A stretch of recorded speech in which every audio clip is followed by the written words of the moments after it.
वो डिवाइडर से निकल करके मेरी बाइक के सामने आई, सीधी उससे भिड़ंत हुई। तो वो भिड़ंत इतनी तगड़ी थी कि मोटरसाइकिल कहाँ और मैं कहाँ। वो गेट से बाहर निकला और उसने कहा कि ये व्यक्ति कौन है, ये चला गया, इसको ले जाओ, इसकी नस नाड़ी बिल्कुल, पल्स बिल्कुल बंद हो चुकी है। ओम भूर्भुवः स्वः तत्सवितुर्वरेण्यं भर्गो देवस्य धीमहि धियो यो नः प्रचोदयात्। मैं प्रभुदयाल नागर, ग्राम भंवरगढ़, तहसील किशनगंज, जिला बारां का रहने वाला हूँ। और मेरा जीवन संघर्षमय ही रहा है। मैं बचपन से मेरी रुचि अध्यात्म के प्रति थी। तो हमारे ननिहाल में एक गुरु थे, संत माधवदास जी। तो मैं उन्हीं के साथ में गर्मी की छुट्टियों में, जब भी स्टूडेंट लाइफ में, तो उनके पास ही जाता था। और उस टाइम 5वीं छठी में पढ़ते थे। तो उन महाराज जी के सानिध्य में बड़ा आनंद आता था। वो कबीर के कई उन्होंने साखियाँ, दोहे, ये सब हमको बचपन में रटा दिए। और वो एक सिद्ध पुरुष थे वो।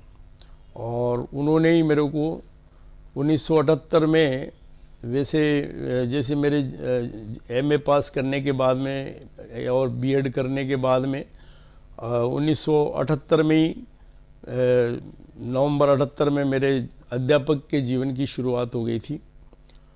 लेकिन इसके कुछ समय पहले इन्हीं महाराज जी ने, संत माधवदास जी ने, जो कबीरपंथी थे, उन्होंने मेरे को अपने पास में बिठा करके कहा कि बेटा, दुनिया की एक बहुत बड़ी शक्ति है पंडित श्री राम शर्मा आचार्य और माता भगवती देवी शर्मा। तो मैं इस धरती से बहुत मतलब कुछ समय बाद ही जाने वाला हूँ, और तुम्हें मेरी कमी बिल्कुल भी नहीं अखरेगी। तुम उस शक्ति से, पंडित श्री राम शर्मा आचार्य, माता भगवती देवी से जुड़ लेना। अब हम लोग थे अध्यात्म में कभी मतलब समझते भी नहीं थे। तो इस तरह से एक लंबा टाइम निकल गया, 2 साल निकल गए। इस तरह से न तो गुरुजी को देखा, न माताजी को देखा। लेकिन इसी बीच में हमारे एक रिश्तेदार जो लटूरी के थे, रामनाथ जी सरपंच साहब, तो उन्होंने कहा कि भैया, तेरे विचार बहुत अच्छे विचार हैं, तो एक बार अगर वो शांति कुंज हरिद्वार के पंडित श्री राम जी से अगर जुड़ जाएगा ना, तो तेरे जीवन में बहुत आनंद आ जाएगा। तो मेरे को वो जो पूर्व में जो संत ने आशीर्वाद दिया था, उन्होंने कहा था कि पंडित श्री राम शर्मा से जुड़ लेना, तो वो बात याद आ गई। और मैंने उनसे कहा कि आप जब भी अब हरिद्वार चलो तो मेरे को ज़रूर साथ लेके चलना। तो वो तो जब मैं गया तो नहीं जा पाए, पर मैं और मेरी मामा और मेरी माँ, तीनों हम लोग वो नहीं जा पाने से खिन्न हो गए, क्योंकि उनके घर में कुछ परेशानी हो गई थी। पर हम लोग चले। हमने सोचा कि पंडित श्री राम जी से मिलेंगे तो ठीक है, नहीं तो गंगा स्नान करके आएंगे। पवित्र नदी अपने देश की गंगा, तो गंगा माँ के ही स्नान करके ही आएंगे अगर कोई गुरु नहीं मिला अपन को। तो इस तरह से हम लोग चले गए। और उन्होंने चिट्ठी तो लिख दी थी रामनाथ जी सरपंच ने। तो उस चिट्ठी के आधार पे हमको शांति कुंज में प्रवेश मिल गया। वहाँ मालूम पड़ा कि यहाँ पे गुरुजी नहीं है। तो हमने पूछा भाई कब तक आएंगे, कि वो 2-3 रोज में आ जाएंगे। तो मैंने कि हम यहाँ 2-3 रोज रुक सकते हैं क्या? उन्होंने कहा कि बिल्कुल, यहाँ तो आप 3 दिन क्या, कोई दिक्कत नहीं, जब तक रुकना चाहो रुको। तो ये जो कार्तिक पूर्णिमा होती है, उसके एक दिन पहले गुरुजी आए। आने के बाद में मैंने वहाँ बैठे बैठे दिमाग में मास्टरी तो काम कर ही रही थी, मैं टीचरशिप में आ गया था। तो अनास्था का दौर था। तो मैं कई प्रश्न मैंने तैयार करे एक कागज़ में, और उन कई सारे प्रश्नों को मैंने उसमें लिखा।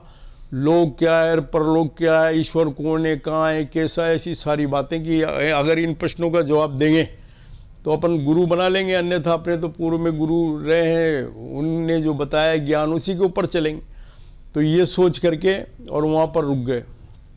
और जो ही गुरुजी जिस रोज़ प्रवचन के लिए कार्तिक पूर्णिमा से एक दिन पहले प्रवचन के लिए आए, उन्होंने आते ही और देव कन्याओं ने संगीत गाया, तो उस संगीत से मेरे को बड़ा आनंद आया। इसके बाद गुरुजी ने प्रवचन देना शुरू किया तो इतना आनंदित होते हुए चले गए। मेरे साथ में बगल में वो मामा जी देख रहे थे मैंने जो प्रश्न लिखे, जो उन्होंने कहा भैया ये प्रश्न तो है ना, इनको तो फाड़ के फेंक, इनको क्या डरा है इन प्रश्नों में, ये तो कोई अलौकिक शक्ति है जो जिनके यहाँ अपन आए हैं। और इस तरह से फिर दूसरे दिन हम लोगों ने कार्तिक पूर्णिमा को गुरुजी से दीक्षा ली। 1980 में हम लोगों ने कार्तिक पूर्णिमा को दीक्षा ले ली उनसे, और उसके बाद आए तो बस घर पे आने के बाद में ये लगता कि बस उनके ही दर्शन होते रहे गुरुजी के और उन्हीं की वाणी सुनते रहे, ऐसा लगा।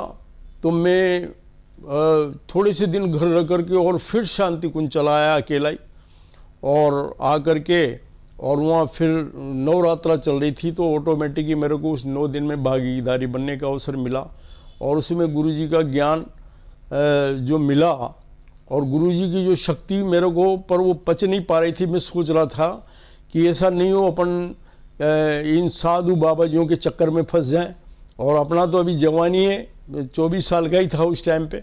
तो मैंने सोचा कि ये जीवन तो अभी अपन को तो आराम से ठाट बाट की ज़िंदगी जीनी है, अपन इन साधु बाबा जियों के चक्कर में कहीं उलझ नहीं जाए। तो मेरे मन में ऐसे गुरुजी ने अनास्था पैदा करी, और अनास्था पैदा करने के बाद में मेरे मन में भी असमंजस हुआ कि वास्तव में यार ये क्या है शक्ति।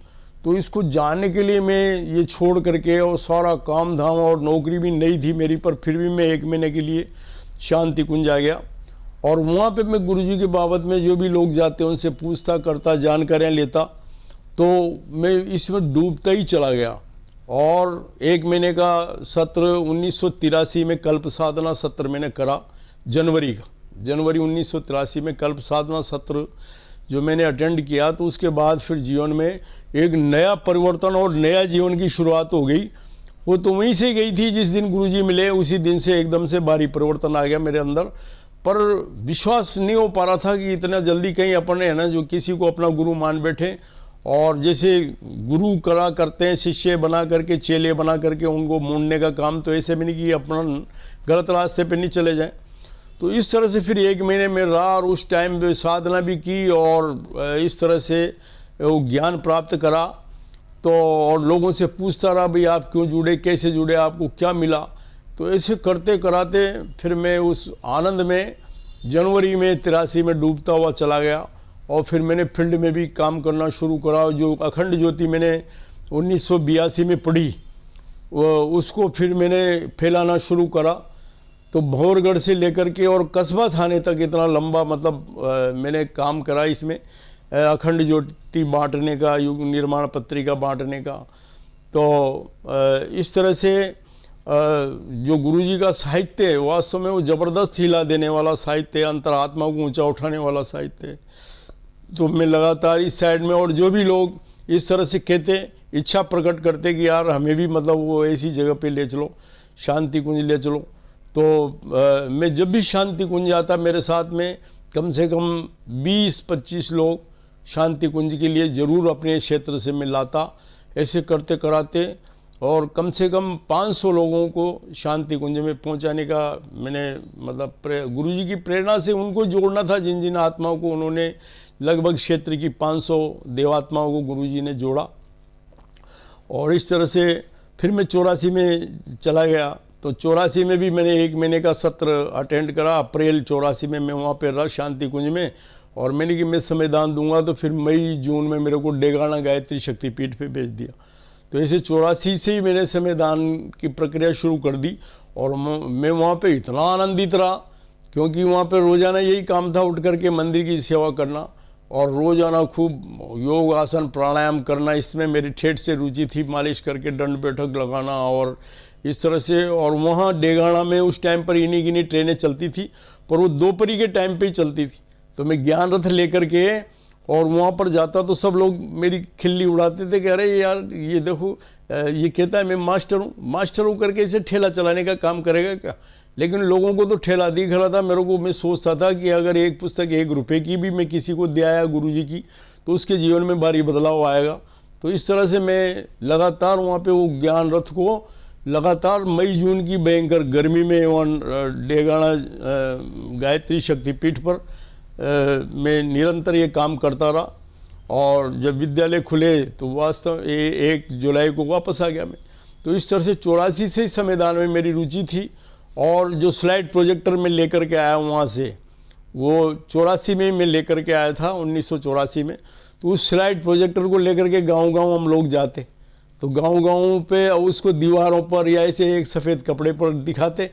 तो वो बोलता तो था नहीं, तो हम लोग वो बोलने की कला उसी स्लाइड प्रोजेक्टर से सीखें।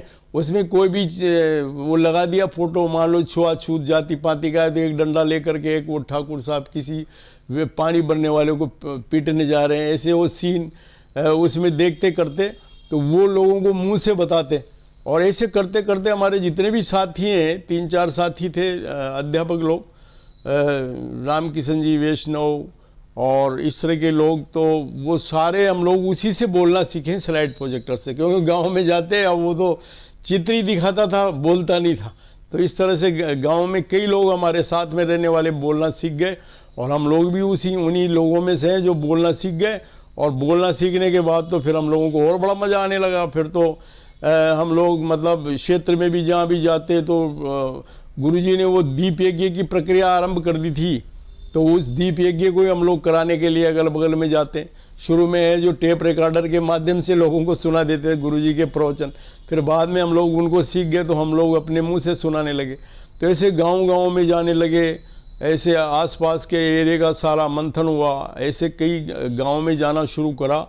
और 90 में मतलब अपने क्षेत्र में 1990 के पहले भी गांव-गांव में हमने कई जगह शांति कुंज की टोलियों से हर साल कम से कम 10 जगह 5 जगह पंचकुंडी यज्ञ या इस तरह से हम लोग करवाने का प्रयास करते थे। तो कई गांवों में इस तरह से यज्ञ करते। लोग ऐसे जो नशेड़ी और मांसाहारी और इस तरह के लोग थे, जब वो यज्ञ के माध्यम से जब ये करते, इनका समर्पण करते, इनको छोड़ते, तो हम लोगों को बहुत प्रसन्नता होती थी। तो फिर हम और उत्साह से काम करते थे।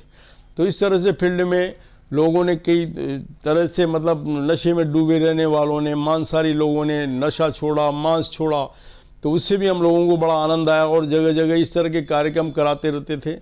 और शांति कुंज की टोलियों का उसमें प्रमुख रोल था, क्योंकि टोलियां बुला लेते थे आसपास के गांव में जाने के लिए। तो और छोटे कार्यक्रम थे तो हम लोग ही करा लिया करते थे। तो इस तरह से कराते कराते और ऐसा हुआ कि 90 में जब गुरुदेव ने शरीर छोड़ा, उसके पहले शांति कुंज में कई बार लगातार जाते रहे। कम से कम गुरुदेव के समय ही में जब भी मौका मिलता शांति कुंज भाग जाता था, वो ज्ञान की पिपासा लेकर के कि भाई और ज़्यादा ज्ञान मिलेगा। गुरुजी का स्पर्श, हाथ भी अगर हमारे स्पर्श होता है तो मैं अनुभव करता कि इनकी ऊर्जा गुरुजी की हमारे अंदर आ रही है और हमारा मन मस्तिष्क है ना जो पावरफुल बन रहा है, ऐसे हम लोग अनुभव करते। तो गुरुजी ने जब 90 में शरीर छोड़ा और फिर जब वो श्रद्धांजलि समारोह हुआ, तो यहाँ से हमारी 2 गाड़ियाँ भर करके गई पूरे क्षेत्र से। तो वहाँ भी हम लोगों ने है ना जो काफ़ी सुरक्षा का इनका काम किया। इसके बाद में वो 1992 में भी हम लोगों ने जब वहाँ का वो शक्ति साधना वर्ष के तहत में संकल्प वगैरह लिए और संविधान तभी से शुरू करा। तो मैं शांति कुंज की टोलियों के जो हमारे प्रमुख थे कई, जैसे सीताराम जी सिन्हा, उनकी टोली में भी मैं 3 महीने तक मैंने संविधान किया। मोटलानी जी के साथ भी लखनऊ में हम लोग कई बार गए। इसके अलावा लगातार मतलब ये संविधान का क्रम बना रहा। और हर वर्ष 90 से तो हर वर्ष में मैं 3 महीने का संविधान देता। भले ही छुट्टियाँ मेरे कम पड़ जाती तो वेतन में कटा लेता, मेरे को उसमें भी बड़ा आनंद आता था। पर मैं 3 महीने का समय लगातार देता रहा। और उत्तर प्रदेश में, मध्य प्रदेश में, राजस्थान में, जहाँ भी मतलब शांति कुंज से निर्देशित किया जाता था वहाँ पर मैं चला जाता था इस तरह से। तो लगातार ये आनंद भी खूब लेते रहे और टोलियों का आनंद भी यही आता रहा। और हम लोग छोटे से छोटे गांव में जाता। उत्तर प्रदेश का हमारे एरिया में एक सीताबाड़ी स्थान है, तीर्थ स्थल है वो बड़ा प्यारा मेरे को लगता था। जब भी मैं जाता था वहाँ मेरे को ऐसा अनुभव होता था कि हम दुनिया से हट करके ऐसे अच्छे स्थान में आ गए। सीताबाड़ी में बड़ा शांति और आनंद का अनुभव होता था। तो मेरे को यूपी में लगा, उत्तर प्रदेश में जैसे हम लोग गए ज़्यादातर तो इस साइड में गए, लखनऊ से लेकर के और इधर देवरिया तक, जौनपुर और ये बनारस वगैरह पूरे क्षेत्रों में हम लोग समयदान में घूमे करे। तो मेरे को उधर उत्तर प्रदेश का हर गांव ही हमारे सीताबाड़ी जैसा लगता था। तो मेरे को बड़ा आनंद आता था उधर भी समय देने में और इसमें। तो इस तरह से 24 वर्ष की उम्र में जुड़ने के बाद लगातार मैं चलता रहा। मैंने पीछे कभी भी नहीं देखा। काम तो बिगड़ने कौन देगी, इतनी बड़ी शक्ति है। मैंने तो उनको निवेदन भी करा, गुरुजी को उनके चरणों में निवेदन करा 1984 में। मैंने कि गुरुदेव मैं आपके चरणों में रहना चाहता हूँ, आप मेरे को आशीर्वाद दे दें तो मैं ये नौकरी नहीं करना चाहता। और तो मैंने जैसे ऐसे बोल करके और कोई अपराध कर दिया हो, गुरुजी ने मेरे को बहुत डांटा। उन्होंने कहा गृहस्थी का निर्वाह करते हुए कर जो भी करना है। तो इस तरह से उन्होंने जो फिर मेरी कभी जीवन में उनसे कहने की हिम्मत नहीं पड़ी कि गुरुजी मैं नौकरी छोड़ना चाहता हूँ, क्योंकि वो जानते थे कि हम लोग तो भावना में बह जाते हैं, लेकिन गुरुजी को तो वो तो त्रिकाल दृष्टा शक्ति थी। तो जानती थी कि अगर ये व्यक्ति नौकरी छोड़ देगा तो इसका परिवार ही महागर्त में चला जाएगा। मेरे परिवार में भी इस तरह के नशेड़ी और इस तरह के लोग थे, तो मेरी वजह से एक संतुलन बना रहा परिवार में। तो इस तरह से परिवार का भी निर्वाह करा, घर गृहस्थी का भी निर्वाह करा, और ये करते हुए बचे हुए समय का उपयोग करते कराते और हम लोग लगातार चलते रहे। फिर जो अश्वमेध श्रृंखला चली, तो अश्वमेध श्रृंखला में भी हम लोग कई जगह मतलब, तो इस तरह से हम लोग लगातार मतलब इनके श्रृंखला में भी चलते रहे, अश्वमेधों की श्रृंखला में। और इस तरह से और इसमें सारी प्रक्रियाओं में कई विभीषिकाओं में भी से भी गुजरते रहे। और इस तरह से करते जब 2000 की माँ पूर्णावती हुई तो इसमें वो शांति कुंज ने सप्त क्रांतियों की घोषणा की। तो उन क्रांतियों में ये गौ पालन का भी एक था, ये स्वावलंबन वाला। तो इसमें फिर हम लोगों ने इसको चुना और फिर एक गौशाला की स्थापना की। मेरे मामा थे वो जो गायत्री से ओतप्रोत थे, वो सद्भाग्य के लेखन का ही काम करते थे। लगातार सद्भाग्य के लेखन वो फील्ड में करते थे। मतलब गेरू मिट्टी लेकर के और उसमें वो कुछ रंग और कुछ इस तरह से मिला करके और केवल एक लकड़ी की उसी से कलम से वो इस तरह से लिखते थे दीवारों पर, ऐसी बोलती हुई दीवारें वो बनाते थे। वो और हम साथ ही गए थे शांति कुंज। तो उनके साथ साथ मतलब हम लोगों ने ये काम किया। वाक्य लेखन में वो एक तरह से गजबी थे, हर अश्वमेध में जाना और करना।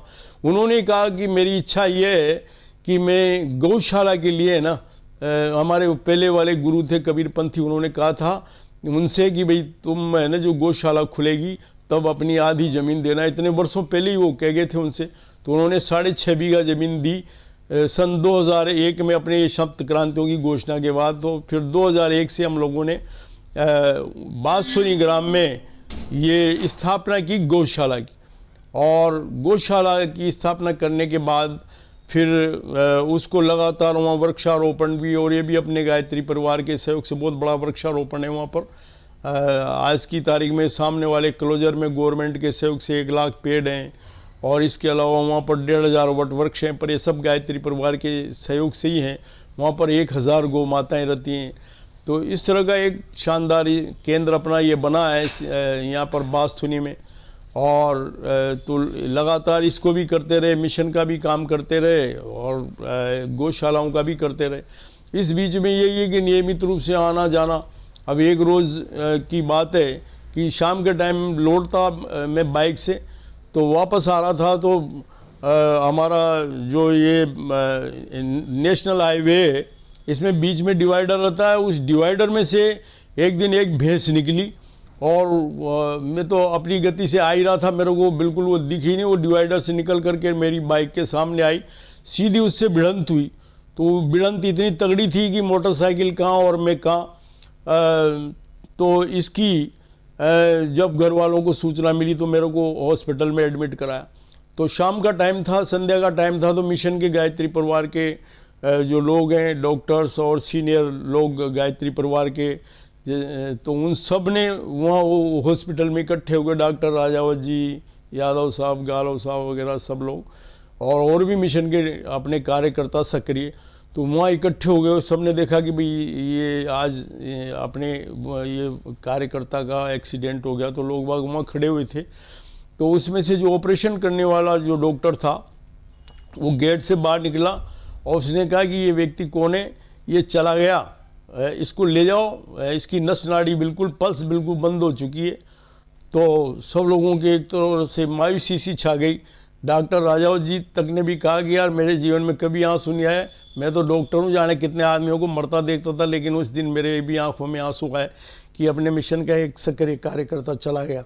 तो इस तरह से, पर लेकिन लोगों ने ना जो गायत्री मंत्र बोलते रहे, डॉक्टर वगैरह मेरे सीने को दबाते रहे, क्या पता कैसे, पर 4 मिनट 3 मिनट ऐसा सीन रहा जिसमें मेरी नस नाड़ी बंद रही। 3-4 मिनट बाद गुरुजी ने फिर मेरे को पुनर्जन्म दे दिया और इस तरह से एक नया जन्म मेरे को ये मिला। और उसके बाद में फिर थोड़े से दिन में ठीक हुआ गया मैं, तो फिर अपने कार्यों में संलग्न होता हुआ चला गया। तो कुछ समय बाद ही जिन्होंने मेरे को प्रेरणा दी थी रामनाथ जी सरपंच ने शांति कुंज जाने की, तो उन्होंने मेरे से कहा, वो गौशाला देखने आए तो उन्होंने कहा कि यार गौशाला तो भैया लटूरी में भी बनना चाहिए। मैंने कहा आपकी उम्र कि 76, मैंने कि 76 साल में आप ऐसा काम नहीं कर सकते, ये कठिन काम है गौशाला का। उन्होंने कहा भाई हम भैया मरने पर लोग गए गाय की पूंछ पकड़ाएंगे, तो जिंदे ही पकड़ा। तो मैंने उनकी बात को इतना गहराई से लिया। फिर हम लोगों ने वहाँ भी है जो तत्कालीन कलेक्टर से बातचीत करके, और फिर वहाँ भी हम लोगों ने गौशाला की स्थापना करी। तो वो गौशाला भी कम से कम 500 गायों की वहाँ पर भी व्यवस्था है, और 500 पेड़ तो नीम के ही हैं वहाँ पे, और बरगद वगैरह के भी 500, इस तरह से 1000 पेड़ वहाँ भी जिंदा है। और तो इस तरह से वो गौशाला वहाँ पर बनवाई। और इस तरह से फिर तीसरी गौशाला हमने मेलखेड़ी में बनवाई। फिर चौथी गौशाला में अभी कार्यरत हैं हम लोग। वहाँ पर 2 गौशालाएं हमने स्थापित करी। एक तो नंदी गौशाला है जिसमें केवल नंदी लोग ही रहते हैं। मेरे मन में विचार आया कि गायों को तो चलो लोग स्वार्थ की वजह से, दूध की वजह से भी सेवा कर लेते हैं, पर इसका तो कोई है ही नहीं मालिक नंदी का, तो इसको तो लोग खुद की मेड़ पे खड़ी देख करके भी मारने की कोशिश करते हैं। तो फिर हमने वो नंदी गौशाला की स्थापना करी। तो उसमें भी काफ़ी ताकत झोंकनी पड़ती है, जबकि साधनों से हम लोग, कोरोना का टाइम है तो लोगों से चंदा भी नहीं ले पाते, साधनों की भी समस्या है, उसके बाद भी लगातार लगे हुए हैं। तो इस तरह से ये गौशालाएँ, ये 5 गौशालाएँ हैं, तो ये भी, इनके भी फाउंडर हम लोग ही हैं। शक्तिपीठ भी, गायत्री शक्तिपीठ भी भाई जहाँ पैदा हुए हैं वहाँ पे करें काम। और फिर तीर्थ स्थल है हमारा ये सीताबाड़ी, तो यहाँ भी हम लोग फाउंडर रहे हैं इसी के, यहाँ के शक्तिपीठ के। उसके लिए भी काफ़ी संघर्ष करा, तब जा कर के आज वहाँ पर शानदार शक्तिपीठ है, उसकी प्राण प्रतिष्ठा भी हो चुकी है। इस तरह से नौकरी करते हुए, घर गृहस्थी का पालन करते हुए, और ये सारा काम गुरुजी के सानिध्य में किया है। तो गुरुजी ने इतनी ऊर्जा दी है कि आज मैं 68 पार करने के बाद भी इतना ऊर्जावान महसूस करता हूँ जैसे मैं कोई 25-30 साल का नवयुवक हूँ। मेरे को न रात की परवाह रहती, न दिन की परवाह रहती। मैंने कोई 12 कोठा कहीं किसी शहर में अपना मकान नहीं बनाया। एक ही जगह मेरा रेजिडेंस है भवरगढ़ में। रात की 12 भी बज रही होती है तो मैं अपनी बाइक से अपने घर आकर के और गहन निद्रा का आनंद लेता हूँ, और सवेरे वही जल्दी उठ करके और अपनी उपासना, साधना, घूमना फिरना, दौड़ना, अभी भी बिल्कुल स्वस्थ और मस्त महसूस करते हैं इस उम्र में भी। तो ये सारा गुरु का अनुदान है जो लगातार बरस रहा है, और उसी का लाभ ले रहे हैं। अभी भी कुछ समय, मतलब 1-1.5 महीने पहले भी, 1.5 महीने पहले भी मेरे को एक 4 व्हीलर वाले ने, है ना, जो बाइक के ऐसी मारी जो बहुत दूर जा कर के फीकी और घिसटती हुई चली गई, मेरी बॉडी के कपड़ों के तार तार हो गए। उसके बाद मेरे को, मैंने सोचा, लोगों ने तो कहा भाई मर गया मर गया मर गया, तो सब इस तरह से मैंने सोचा, मैंने कि देखें यार अपन मर गए कि जिंदा है। तो थोड़ा मैंने प्रयास करा मतलब खड़ा होने का, तो मैं धीरे धीरे धीरे करके खड़ा हो गया। तो मैंने तो अनुभव करा कि मैं तो जिंदा हूँ, और मैं भले ही कपड़े वपड़े सब क्षत विक्षत हो गए, लेकिन मेरे शरीर में से एक खून का कतरा भी कहीं बाहर नहीं निकला। तो गुरुदेव ने इस तरह से मेरे को अभी भी कुछ समय पहले बचाया। तो लगातार वो शक्ति मेरे को ऊर्जा दे रही है, उसी शक्ति से चल रहा हूँ। नहीं तो मेरी कोई इतनी औकात नहीं है जो मैं 69 में इस तरह से इतनी 68 के बाद भी इतनी दौड़ भाग कर सकूं और इतने काम कर सकूं। तो ये सारा गुरु जी का महाप्रसाद है, उसी का आनंद ले रहे हैं। और लोग तो समझते हैं, हम भी समझते हैं कि यार हम लोग ऐसा कर रहे हैं, लेकिन ये हम लोग कुछ नहीं कर रहे। जो जिसको युग परिवर्तन कराना है वही प्राण ऊर्जा दे रहा है और वही आनंद दे रहा है, और उसी की वजह से आज चल पा रहे हैं जितने भी चल रहे हैं। लेकिन हम लोग यही सोचते हैं कि कुछ दिन के बाद हमेशा के लिए बुझ जाएंगे, धरती पे निष्क्रिय हो जाएंगे, मर जाएंगे, चले जाएंगे। तो क्यों नहीं जीते जी, इस जीवन के एक एक मिनट का उपयोग किया जाए। तो आज भी मैं लगातार सोचता हूँ कि लगातार मैं चलता रहूँ। और मैंने बीच में संकल्प भी किया था, मैंने जब ये भारतीय संस्कृति ज्ञान परीक्षा कराई थी तो इसमें भी मेरा यही था कि मैं इसको 1 लाख लोगों तक पहुंचाने का ये करूं, बच्चों में मैं जाऊं, 1 लाख बच्चों से संपर्क करूं। लेकिन जितना बड़ा करा मैंने प्रयास, इसमें 32,000 तक बच्चे भी भारतीय संस्कृति में मैंने बिठाए। सन 16-17 में मैंने ये काम करा, भारतीय संस्कृति ज्ञान परीक्षा का जिला संयोजक का। तो इस तरह से लगातार चलने का आनंद है। और गुरुदेव की ऊर्जा, उनकी ताकत तो बिखरी पड़ी है, बस यही है कि उसका कोई उपयोग कर सके और अपने जीवन को धन्य बना सके। तो ये रास्ता सभी के लिए खुला है। ऐसा नहीं है कि मेरे लिए ये गुरुजी की ताकत तो अनलिमिटेड है। जो भी व्यक्ति उसका लाभ लेकर के और बढ़ना चाहे उसके लिए मैदान खुला पड़ा है। तो हम लोग खूब आनंद लें इस जीवन का भी, और खूब प्रसन्नता पूर्वक अपने परिवार में रहते हुए, समाज में रहते हुए सबको प्रसन्नता बांटें और सबके दुख बटाएं और अपने सुख को बांटें, और व्यस्त रहते हुए मस्त रहें। गुरु जी के जो ये 4 सूत्र हैं तो ये भी बड़े आनंददायक हैं। और इसी बहाने पूरे देश में घूमने का मौका मिल गया। आप ये देखिए कि सारे देश में इन गुरु जी के माध्यम से ही हम लोग मतलब घूम लिए। इसमें कहीं स्पेशली नहीं जाना पड़ा कि भाई केदारनाथ, बद्रीनाथ, जरूर वहाँ शांति कुंज में थे तो एक बार ऐसे उठ के चल दिए, अन्यथा कहीं भी नहीं जाना पड़ा। गुरुदेव के माध्यम से सारे देश में घूमने का अवसर मिल गया। तो ऐसे हमारे पूज्य गुरुदेव, जिनके संरक्षण से, जिनकी छत्र छाया में आज भी हम लोग बड़े आनंद का और सुख का अनुभव कर रहे हैं। और इस सुख और आनंद को जब तक गुरुजी हम लोगों को इस धरती पर रखेंगे, हम लोग इसको बांटते रहेंगे और अपने जीवन को धन्य बनाते रहेंगे। ओम शांति शांति शांति।